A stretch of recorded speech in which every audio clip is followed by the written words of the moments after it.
Hi, it's Kevin with KGM Jam with another episode of No Man's Sky Permadeath. And that intro or that segment right there, I didn't want to say anything in it because I'm thinking of making it as a intro with the No Man's Sky title. But that right there, I was playing like at 3 o'clock in the morning after I got off work just to chill out. And right there just tells you a lot about the game, of the atmosphere of it, and you got moments like that in Skyrim. Anybody who's played games like this where you have those moments where you're just like, it's hard to explain unless you're a gamer, but you know what I'm talking about. And so anyway, I'm thinking about making it a permanent intro to my videos. I don't know. We'll see. But anyway, that's a airless planet, and which I'm really starting to like. I was watching a video from a No Man's Sky player, and he claimed he liked the airless planets and the barren planets, and they're kind of a quiet planet, I guess you could say. Nothing really loud about them. There's nothing to them. There's no fauna. There's no grass. There's no trees. It's very easy to find the simple resources that you need, and you can go underground, of course, find even more. But it's a simpler planet to work on, and if that makes it. I don't know if I'm being able to nail about it, but I am agreeing with them. I do like the. Now I haven't been to a water planet yet. I've been to planets with water, but I've never been to an actual water planet in the purple systems. And because I switched over to Permadeath out of my 300-hour relax mode, it might be a little while until I get in a position to do that. But what I've been delving into in the last few days is PvP, understanding it. I have never, other than that one instance where somebody got stuck on my ship, I haven't really ran into another player. I've had other players try to talk to me in the what do you call it? The anomaly. But I was busy, and I was just getting into the game, and I just kind of kept doing my own thing. And then, like, you go there and you see people hanging out, dancing and talking. So that is the place to go. I'm starting to get into the social aspect of it now that I've learned 300 hours worth of the game that I can slow down a little bit and learn some of the other things of it. And permadeath PvP is one of them. And the one thing I found out was that only PvP players can hunt PvP players. And I use the word hunt, but combat, fight, kill, whatever. And I didn't know that. It makes sense. It absolutely makes sense. And I thought I stated incorrectly in my last video that all the settings had their own PvP universe. That's not true. Permadeath is the only one that has their own specific universe in the PvP realm for each other. Everybody, all the other PvP class or levels, whether it's relaxed modes, whatever other modes, they can all kill each other. Okay? And that makes sense too, because in all of them you can come back to life, so it doesn't matter. Of course, the people who've been playing the longest permadeath, I'm going to try to find out, like, I'm interested now to know who's the longest lasting permadeath player that's currently playing, or what has been the longest one that might be dead now and they've started a new one. I got into this permadeath mode because of OSRS. I started playing OSRS, and I started off as an Iron Man because I didn't want to use the market, and I regretted it because I love markets and it's slow moving. And I shouldn't use the word regret, but I paid for it by the slowness of it. And the way I died in OSRS, how I lost my Iron Man permadeath mode or whatever setting that is, where if you die one time you're done. I took a break while I was fighting the man if you're looking at at the castle in the main town, right now I can't remember the name of it, but if you're looking at the main castle in the town you started, and on the right-hand side there's a hallway there that you can go up the stairs to the third level. Well, there's a man that walks back and forth. Well, I would spend hours while I was working on other stuff, just killing the guy, getting experience, getting air, because you get arrows there too. You can stock up on arrows. And anyway, I was leveling up my arrows, my shooting capability, my level. And while I was gone, excuse me, while I was gone, if I had my sword fighting, never had to worry about it. But because I had the arrows, I ran out of arrows. I wasn't paying attention. And so I was weaponless, and the man killed me while I was gone. A low-level, man. What was he, first level, second level? And I came back, and I'm like, wait a second, what happened? Holy shit. So anyway, that's when I first got into that. And then in Skyrim, I got into the survival mode, found out about permadeath through a mod in Skyrim. I loaded the mod, but it ruined my game. It messed it all up where I had to erase the entire game, the data. So it's like I died anyway from permadeath. And I've been doing the survival mode now in Skyrim, but with Scout's Honor. You just got to trust me. If I die, I'll tell you. And I've died like 4 times, I think, 3 or 4 times in that. And loving it. And so when I started playing No Man's Sky a few months ago, after I bought the game 3 years ago or 2 years ago, and I realized they had a permadeath mode, I got into 300 hours in my what do you call it mode, the relax. So I jumped into the permadeath mode, and I've been playing that now and loving it. But I haven't, like I said, I haven't gotten into any fights yet. Nobody's hunted me down. Nobody probably cares or even knows who I am.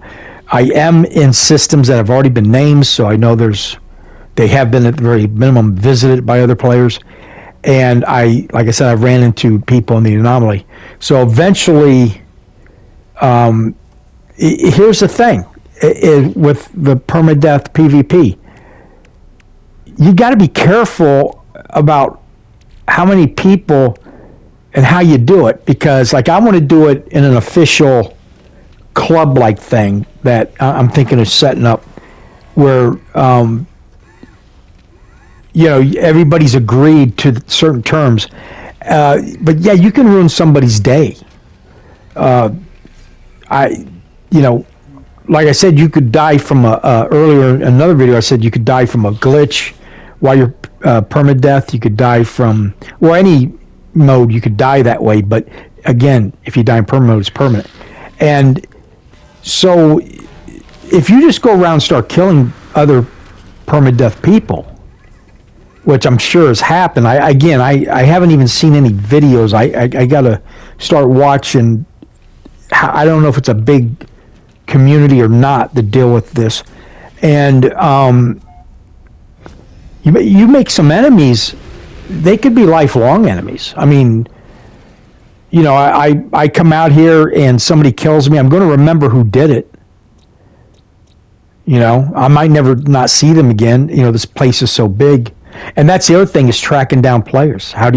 Once somebody locks on you, can they always find you? So you spawn as a new player and they immediately hunt you down and kill you. But again, so how many people do these people that have been playing permadeath for as long as permadeath has been a part of the game, which might have been since the beginning, I don't know, and how many people are chasing them? So I guess the other logical thing is, if you're going to play permadeath, don't go building no big major cities. Bases, because you're going to lose everything. Actually, you want to become a minimalist. You want to not have anything. You want to hide in the shadows. You don't want to be seen, but you still have to get resources. And that's what I'm starting to realize is, having escape routes in your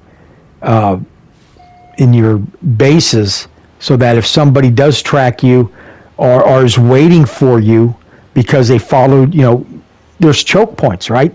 You go to the anomaly, somebody recognizes you, they can't kill you. Nobody can kill anybody at the anomaly, but they can track you from that point, and they can be waiting for you maybe a couple months later. Maybe they just, taking their time.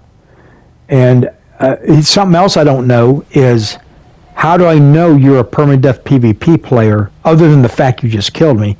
Does it pop up when I get around you? I don't know.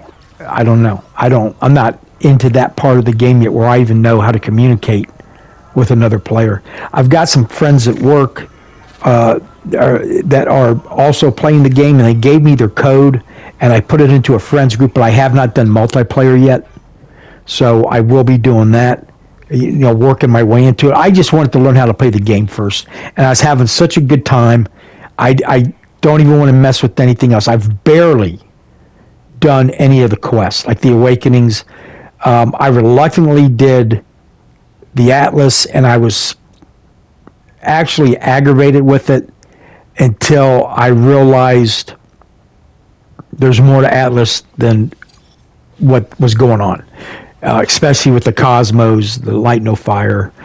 I've been saying this, that Atlas is constantly asking you about, he wants to make a planet.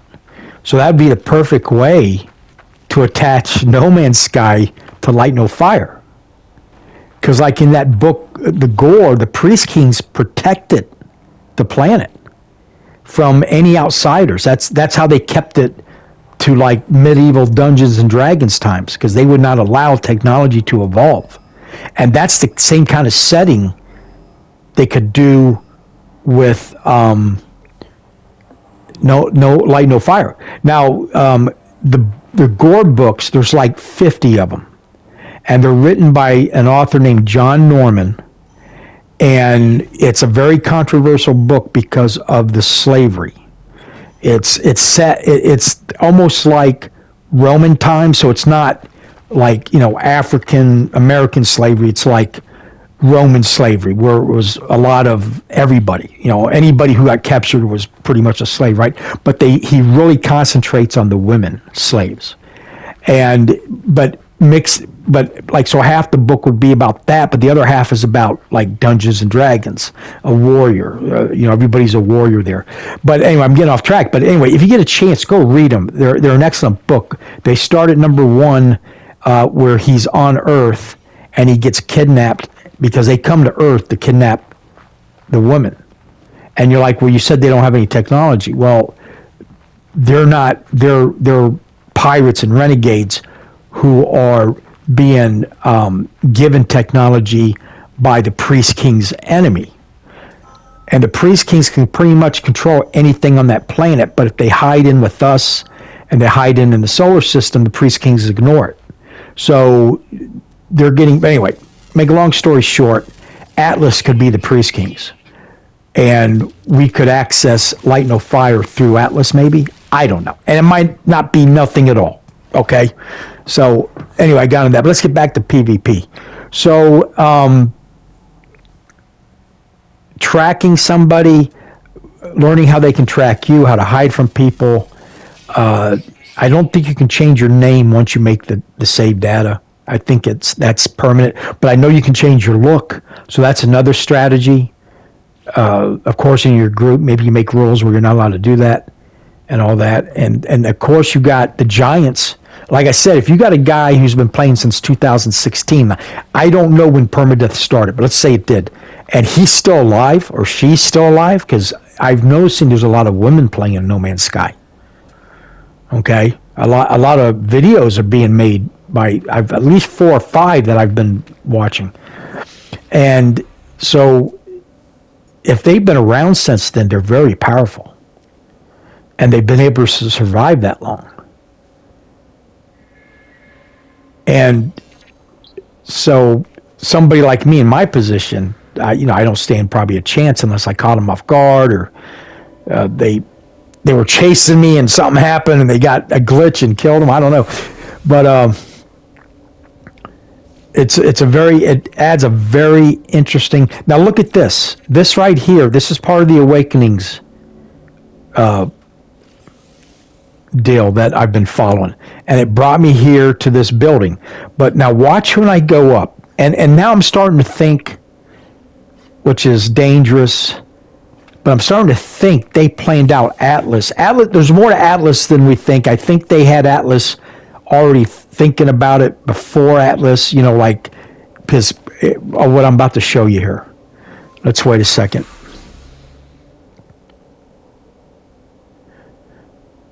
So if you're PvPing with Permadeath, you'd have to be on the move all the time.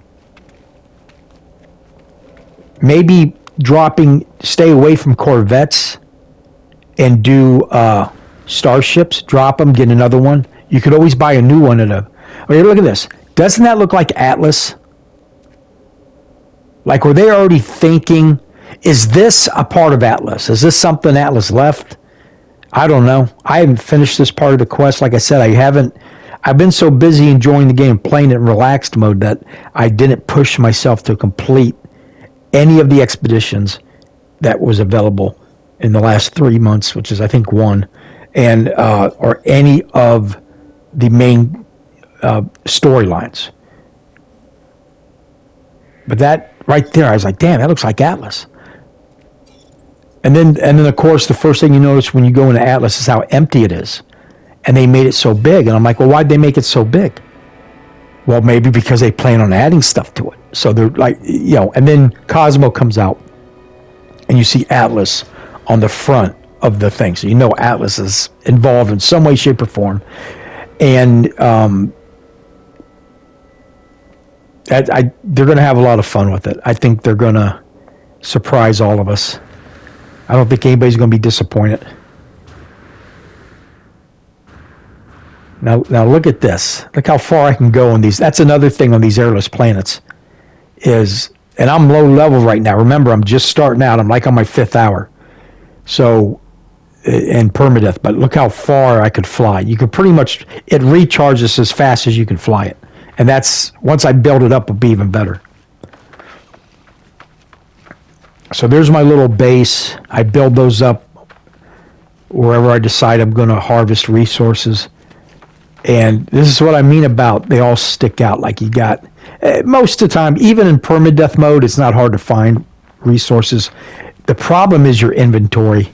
You're using as much resources as you're harvesting to stay alive. And so it's a very time-consuming game. There's a Whispering Egg.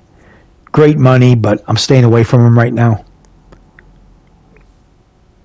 If I was in normal mode, I'd attack it right away. Could care less. That's the other thing when you get into the other modes. You don't care because you're just, you do and you don't, but you just respawn. So what's it matter? What's it matter if you make a mistake?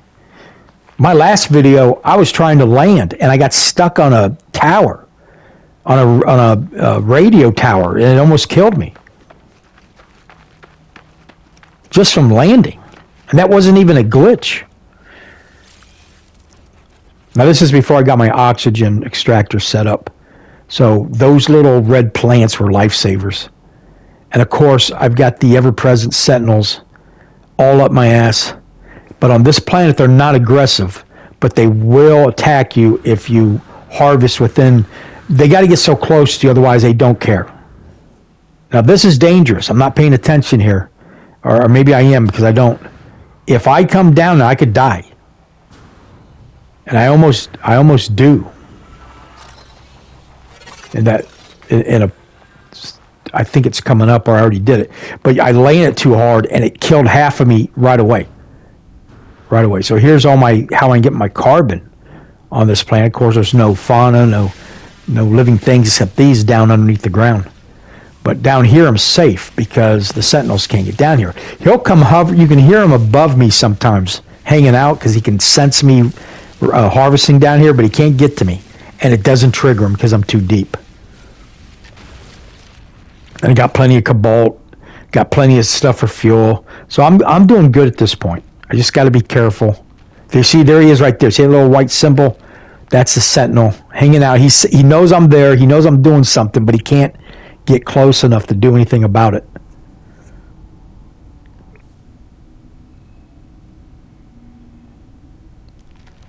But just in case, I stopped. I wanted to see what he was going to do because I don't need them guys messing up my base. And I got a teleporter in there, so I could just go teleport out of there till they calm down. And there he is right there.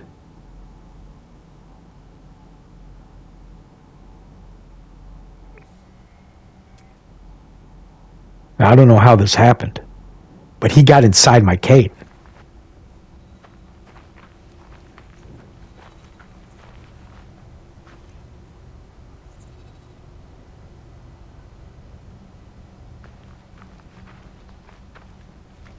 I thought for a second there he's inside of my building.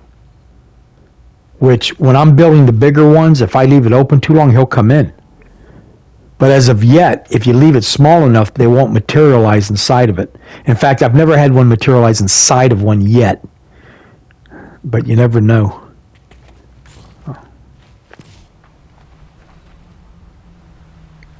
See, look at that. He's gotten down inside my tunnel. I don't know how he got there, but he's looking for it. He knows I'm down there resourcing. So here's how you get him out. Here's how you get this is just do something to piss him off and he'll come flying. Here he comes. Yeah, he's like, okay. But I'm lucky these aren't aggressive, so he gives me a chance. As long as I stop, he'll relax and go away.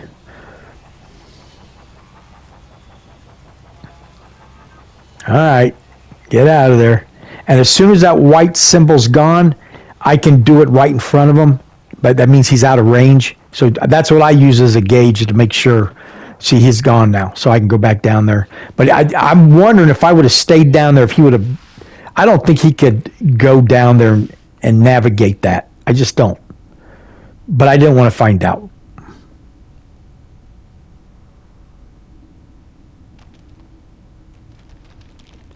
I think I just got lost in my own cave.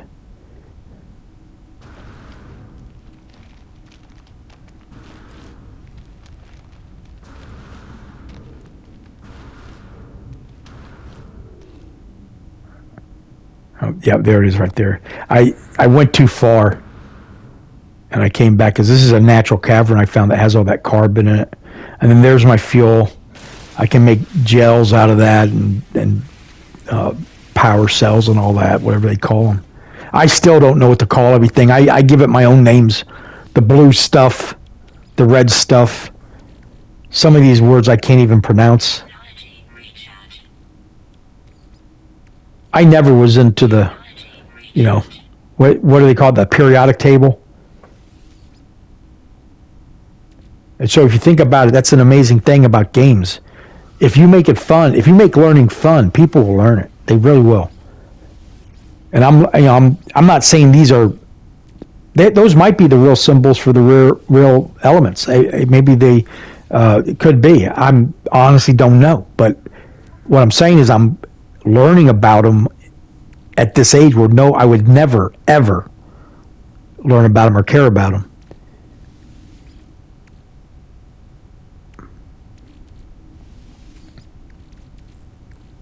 And there's the old inventory problem, a constant problem. So I'm gathering ships, starships. I'm going to use those. I've been so busy just trying to get a little bit of stockpile for making my little bases. I'm building bases over certain elemental piles so I can just mine them, which will... Carbon's the only one I haven't been able to build yet, and I use so much carbon on everything. It's one of the main ingredients, among others. And so once I get my strategy all, 10 or 20 different little bases that I can just teleport into, grab some material and take off, I'll start, expanding a little bit.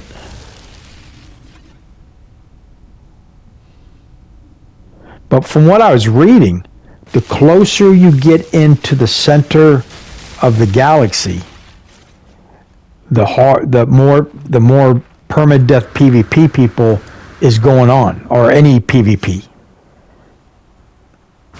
Oh, right there. See that? Look at that. I almost died.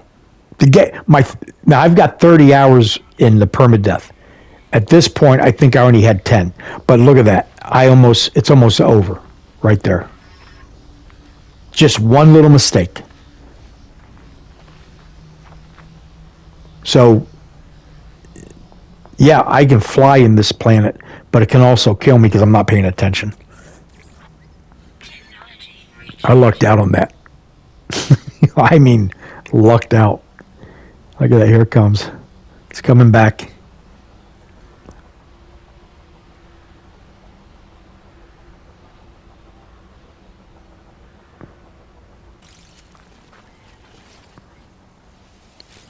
And there's some more oxygen.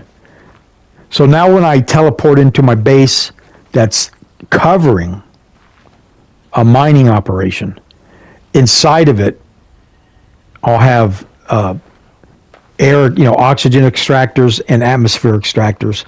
And I think you can have 3 of those of each kind, but they all take carbon. Now the oxygen I can use in my generators for the teleporters. That's nice. So I've got that problem solved. And I put them in every base. So that way, if I need them, they're right there. And I don't try to keep them running all the time. That take too much carbon. So I have found this freighter that's crashed. But I'm worried about going after because of the radiation. I don't know how bad it's going to affect me. And I'm still got very low shields.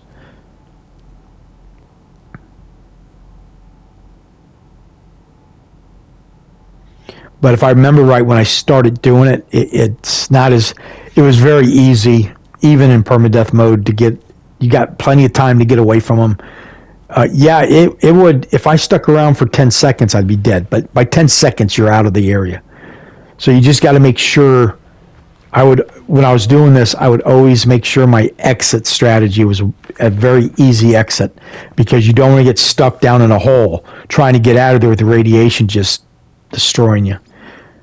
The other problem, see, that starship's full. So I literally got no storage other than what I can carry. And then I'm going to start concentrating on the containers.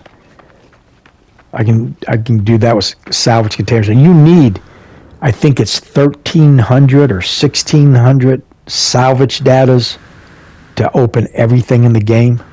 So here I am messing around again. I got to be careful. Oh, these are the floating crystals. I went ahead and grabbed them. Probably got some units for them. What I'm doing now is I'm looking for the Sentinel. I could have just scanned for him, but as soon as I make sure he's not around, I start working.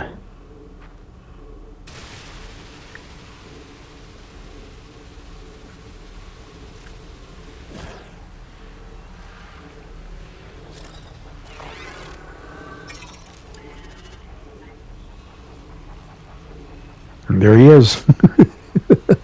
See, he teleported in there. He wasn't there, and then he was. So you gotta be careful on that too.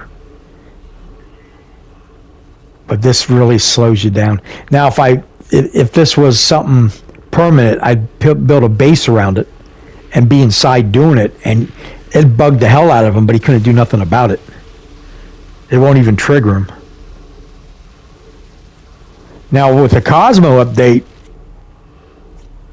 things could change. Any of the rules, all these strategies that we've developed over time, they might have to readjust them.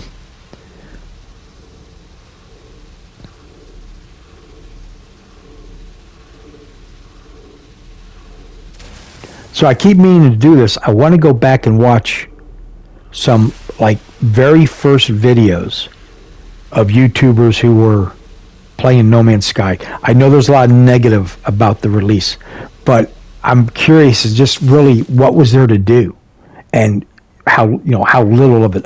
Because if there was just this, I would have been happy. I would have been hooked on it if all there was resource gathering, because that's the type of gameplay I've always liked in all games, is gathering resources, building, and I've never really gotten into the PvP so much until lately. It always horrified me that you could lose everything, but I've changed my mind on that.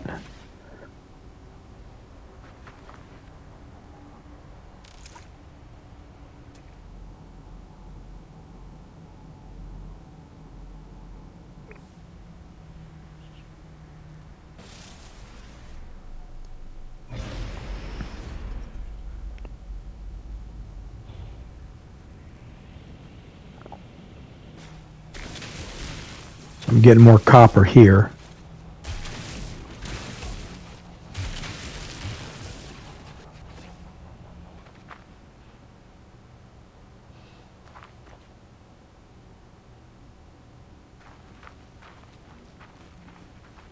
I'm looking for something. It might have been oxygen. So I've teleported back up to the base. And this is nice. I found enough stuff to give these guys where I'm actually getting some free stuff. Now I've already gotten it by this point I haven't done it yet. But I'm at the point, yeah, see, I start giving them stuff. I think this is more important because in the early part of the game, that stuff that you're going to take for granted later on is very important. Not so much in another mode, but in Permadeath. Like, look at this, ion batteries. I'm using those all the time now. And the same way in Skyrim. I mean, to me, a stick of butter is more important than a lot of other stuff, you know, in the other modes, because I can make health food. Because in Skyrim, you got two kind of foods. You got health food, and then you got healing food. I mean, so butter and salt are a staple of the healing food that you have to have in order to continue. Otherwise, you die. And I don't know how I feel about that. I think any food should be able to heal you. But it's part of the gameplay, so you deal with it. So here I am trying to get these pods. And the pods are a great way to accumulate stuff, but I'm trying to think what I'm going after. There's something I wanted to get, but most of it I really don't need yet. Oh, look at this. Hello. Can I help you?